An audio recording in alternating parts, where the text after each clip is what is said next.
in the heart of Charlotte, North Carolina. A mystery that spanned nearly 3 decades has finally been solved, bringing a name to a woman known only as Jane Doe. This is a story of persistence, scientific innovation, and the enduring hope of a family waiting for answers. Today, we remember Betty Jean Benton. Betty Jean was born in Louisiana on February 27, 1954.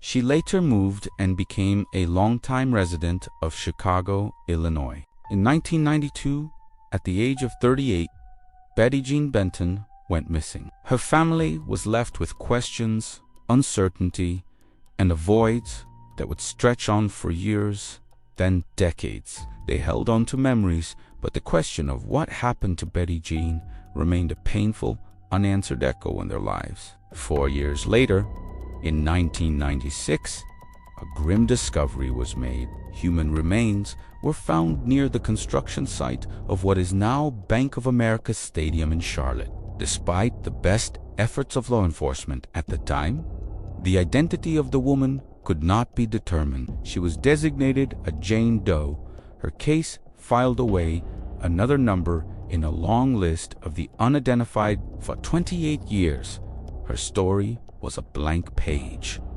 Who was she? Where did she come from?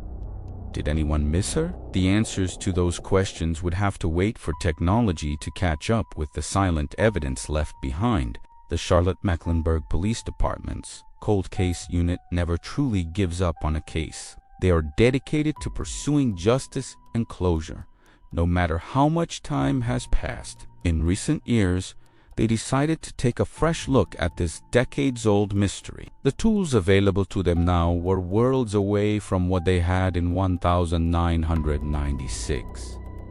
This is where the incredible power of modern forensic science enters the story.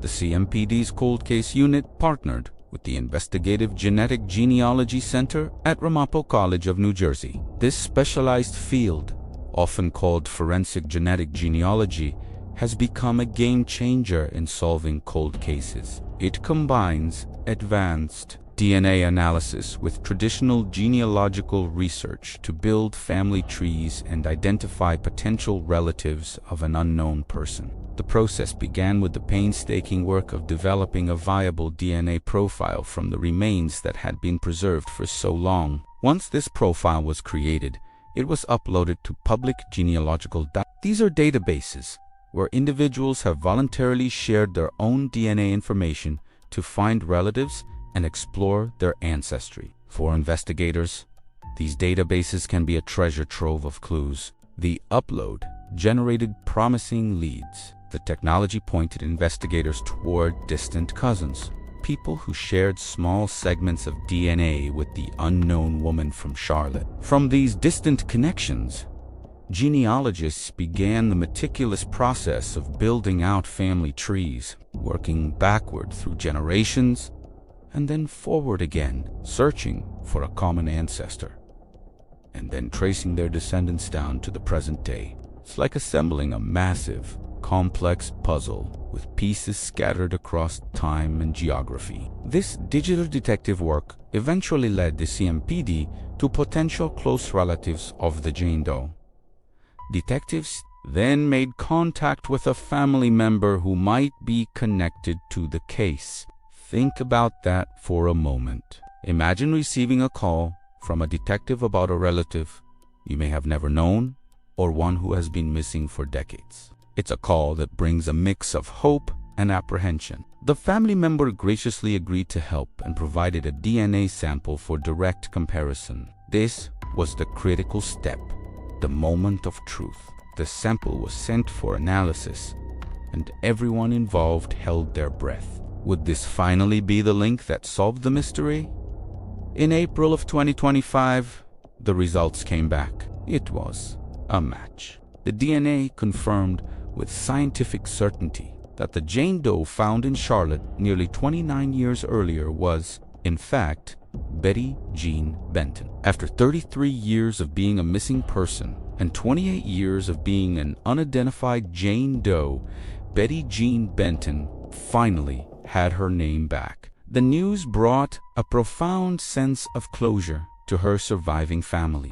The agonizing uncertainty was over. While the confirmation was undoubtedly bittersweet, it provided an answer they had been waiting a lifetime to hear. They could now properly mourn and honor the memory of their loved one. This breakthrough is a testament to the incredible collaboration between different agencies and the relentless dedication of the investigators involved. It highlights how forensic genealogy is not just about science, it's about restoring identity and dignity to those who have been lost. It provides a voice for victims who can no longer speak for themselves. The identification of Betty Jean Benton is a significant milestone, but it's not the end of the story. While we now know who she was, the circumstances surrounding her death remain under investigation. How did a woman from Chicago end up in Charlotte? What happened to her in the years between her disappearance in 1992 and the discovery of her remains in 1996? These are the questions the Charlotte-Mecklenburg Police Department is now working tirelessly to answer. This is where the community can play a vital role. Investigators are asking for the public's help. They are seeking anyone who may have known Betty Jean Benton or has any information about her time in North Carolina. Perhaps someone remembers a woman matching her description in the Charlotte area between 1992 and 1996. Even the smallest, seemingly insignificant detail could be the key to unlocking the final chapter of this case and providing full justice for Betty Jean and her family. If you have any information, no matter how small you think it is, please contact the Charlotte-Mecklenburg Police Department. You can call their tip line at 704-432-TIP. When you call, you can reference the complaint number 199-607-18104-300. Your call can remain anonymous, and it could make all the difference. The story of Betty Jean Benton is a powerful reminder that no one is truly forgotten. Thanks to scientific progress and the unwavering commitment of law enforcement and genealogists, her name is now known, and her memory can be properly honored. It's a story of hope for other families of the missing, a demonstration that answers can be found even after decades of silence.